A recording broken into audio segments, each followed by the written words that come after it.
Assalamualaikum warahmatullahi wabarakatuh. Alhamdulillah rabbil alamin. Wassalatu wassalamu ala sayyidil mursalin wa ala alihi wa sahbihi ajma'in.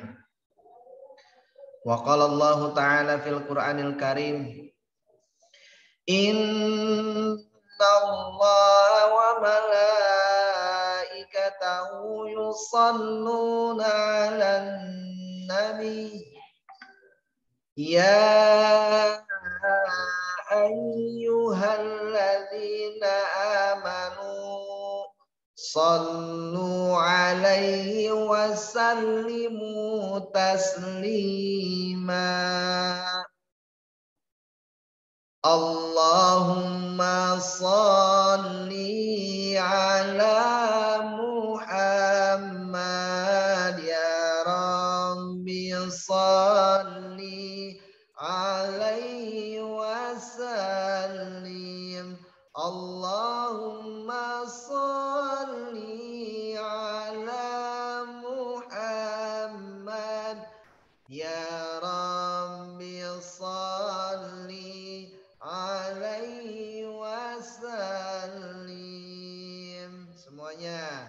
Allahumma salli ala Muhammad ya Rabbi salli alaihi wasallim.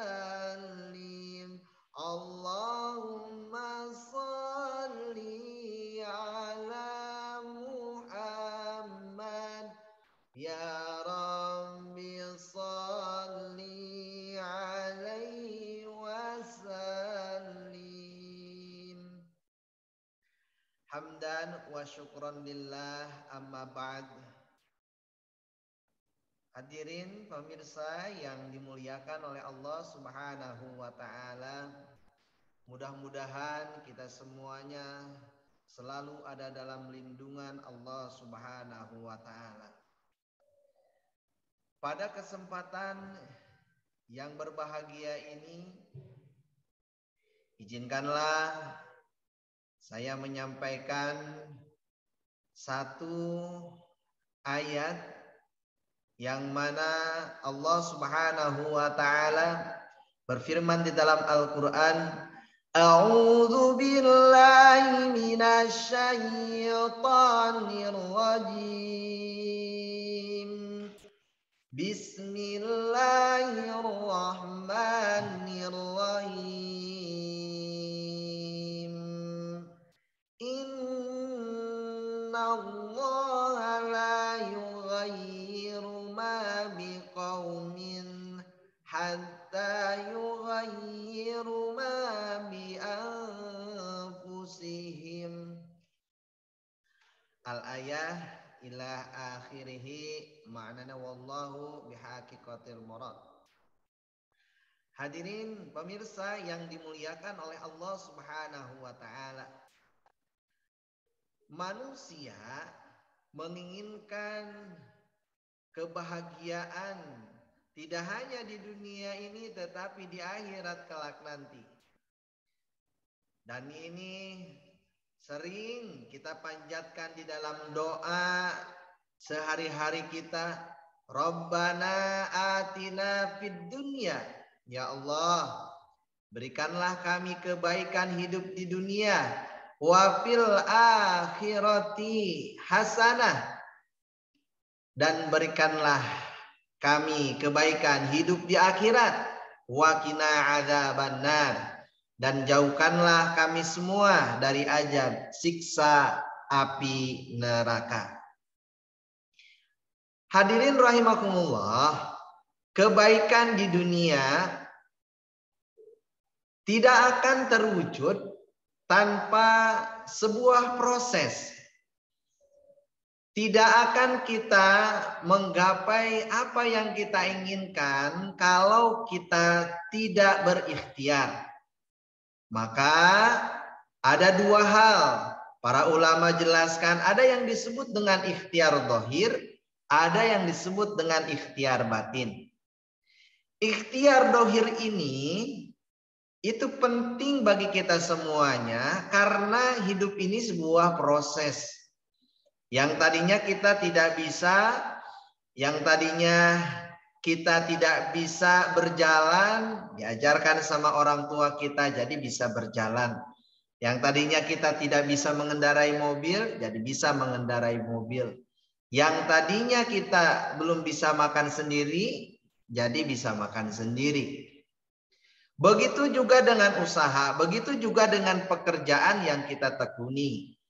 Kalaulah ingin pekerjaan, kalaulah ingin usaha kita maju, usaha kita semakin baik, usaha kita semakin sukses, maka kita harus berani berproses. Maka kita harus berikhtiar dohir. Bagaimana caranya? Ya belajar. Gak ada gengsi, gak ada halangan bagi dirinya untuk belajar dan terus menimba ilmu. Karena di sanalah orang-orang yang haus akan ilmu, dia akan menemukan manisnya ilmu. Orang yang terus belajar, orang yang terus menimba ilmu, maka ia akan mendapatkan kesenangan dan kebahagiaan. Bahkan Nabi Allah Muhammad Sallallahu Alaihi Wasallam pun bersabda bahwasanya tolabul ilmi faridotun ala kulli muslimin wal muslimat. Mencari ilmu itu wajib bagi setiap muslim laki-laki dan muslim perempuan. Termasuk di sini adalah ilmu agama. Termasuk juga ilmu bagaimana kita bisa beribadah kepada Allah Subhanahu wa Ta'ala.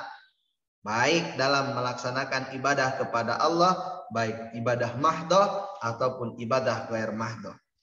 Kembali lagi, hadirin pemirsa yang dimuliakan oleh Allah, proses dohir harus kita lakukan, harus kita perbuat, harus kita tingkatkan sehingga kita mampu menjadi pribadi yang lebih baik lagi. Yang kedua kata ulama, ada yang disebut dengan ikhtiar batin. Konteksnya apa yang kita miliki, apa yang kita dapatkan itu berbanding lurus dengan apa yang kita ikhtiarkan. Kalaulah ikhtiarnya baik, maka hasilnya pun akan baik. Kalau ikhtiarnya pun buruk, maka hasilnya pun buruk. Nah, terkadang manusia ketika bersandarkan dengan akalnya, dia tidak lupa bahwa hakikatnya yang menjadikan berhasil, yang menjadikan sukses, yang menjadikan ia berjaya itu adalah Allah. Maka ia terkadang melupakan Allah. Sehingga ketika ia jatuh, dia lupa kepada Allah, dia bisa menjadi stres, bahkan menjadi gila. Kenapa demikian? Karena ia merasa bahwa apa yang ia dapatkan sekarang itu adalah hasil jerih payahnya. Hasil ia berusaha, hasil ia bekerja, hasil ia ikhtiar. Disinilah peran doa. Sehingga ketika Allah berikan anugerah kepada kita, sehingga ketika Allah Subhanahu wa Ta'ala berikan keistimewaan kepada orang-orang tertentu yang mana dimudahkan dalam usahanya, dimudahkan dalam rezekinya, dimudahkan dalam setiap langkahnya untuk menggapai kesuksesan-kesuksesan yang ia inginkan. Ini ada pelindung dari Sang Maha Pelindung. Siapa? Allah Subhanahu wa Ta'ala. Ketika dia mampu sukses, dia bersyukur. Ketika dia jatuh, dia bersabar. Karena hakikatnya keberhasilan ataupun tidak, itu hakikatnya dari Allah Subhanahu wa Ta'ala. Sehingga orang beriman selalu menerima takdir dan qada Allah itu dengan keyakinan hati yang matang. Baik itu dari Allah, buruk pun itu dari Allah. Walaupun terkadang hati manusia itu ingkar. Hati manusia terkadang tidak bisa menerima kenyataan yang Allah takdirkan kepadanya. Hadirin, pemirsa yang dimuliakan oleh Allah Subhanahu wa Ta'ala. Jelas tadi Allah Subhanahu wa Ta'ala pun berfirman di dalam Al-Qur'an, "Innallaha la yughayyiru ma biqaumin." Sesungguhnya Allah Subhanahu wa Ta'ala la yughayyiru, tidak akan merubah nasib suatu kaum hatta yughayyiru ma bi anfusihim, sampai ia betul-betul mau merubah keadaan yang ada dalam dirinya. Sehingga al-ujrah biqadril masaqah, hasil itu tergantung daripada ikhtiarnya. Ikhtiar dohir, ikhtiar batin yang ia lakukan untuk menjadi pribadi yang lebih baik lagi, untuk menjadi orang yang lebih sukses lagi, untuk menjadi orang yang lebih bersyukur kembali. Hadirin pemirsa yang dirahmati oleh Allah Subhanahu wa taala, yang pertama kita ingin bahagia di dunia. Yang kedua, wafil akhirati hasanah. Kita semuanya juga beringin ataupun berharap fil akhirati hasanah. Di akhirat ini kita pun ingin mendapatkan kebaikan dari siapa? Dari Allah Subhanahu wa taala. Sehingga nih, kita ini melewati 4 fase kehidupan. Yang pertama kita masuk yang namanya fase alam rahim. Nih di perut ibu kita selama 9 bulan. Di sana pati bagja celaka sudah ditentukan oleh Allah Subhanahu wa taala. Setelah itu lahirlah kita di dunia atas izin Allah Subhanahu wa taala. Ketika kita sudah lahir ke dunia, maka baginda besar Nabi Allah Muhammad sallallahu alaihi wasallam sabdakan bahwasanya dunia majra'atul akhirah. Dunia itu adalah ladangnya akhirat. Dunia ini adalah tempat bercocok tanam. Dunia ini adalah tempat bagi kita semuanya untuk menanam. Apakah menanamnya yang baik? Apakah menanamnya yang buruk? Yang kita tanam tergantung diri kita. Dan itu akan kita tuai, dan itu akan kita terima, dan itu akan kita petik. Kapan hasilnya? Nanti kita melewati fase yang ketiga, yaitu alam barzah ataupun alam kubur.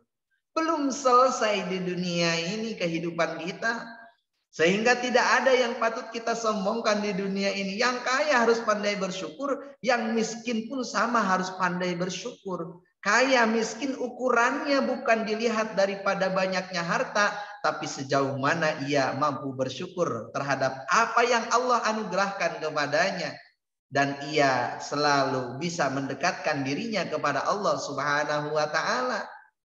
Hadirin pemirsa yang dirahmati oleh Allah Subhanahu wa taala, setelah kita masuk ke alam kubur, kita nanti akan dimintai pertanggungjawabnya. Awalu ma yuhasabu indallah as-shalah. Yang pertama dimintai pertanggungjawabannya di hadapan Allah adalah sholat.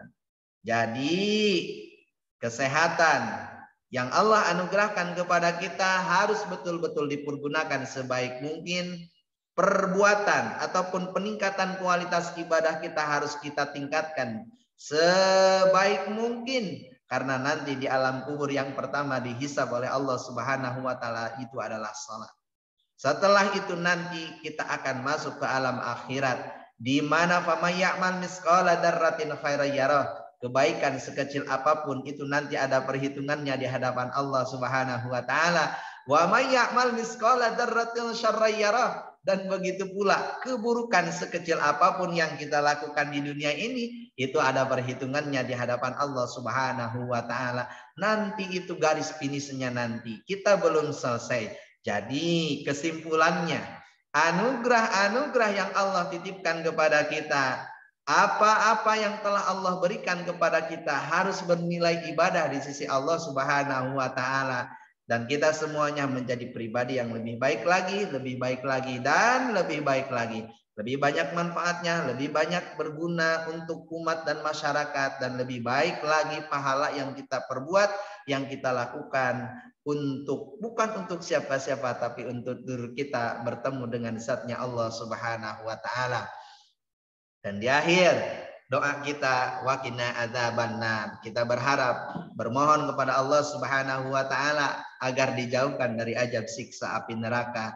Kita nanti ada balasannya setiap apa yang kita lakukan di dunia ini. Mudah-mudahan kita semuanya menjadi orang-orang yang pandai bersyukur, dan kita semuanya mampu mengenal tujuan hidup kita, dan kita bisa bahagia di dunia, bahagia di akhirat, dan dijauhkan dari azab siksa api neraka. Itu saja yang saya sampaikan pada kesempatan yang berbahagia ini. Hadanallahu wa iyyakum ajmain Wallahul muwaffiq ila aqwamit thoriq. Assalamualaikum warahmatullahi wabarakatuh.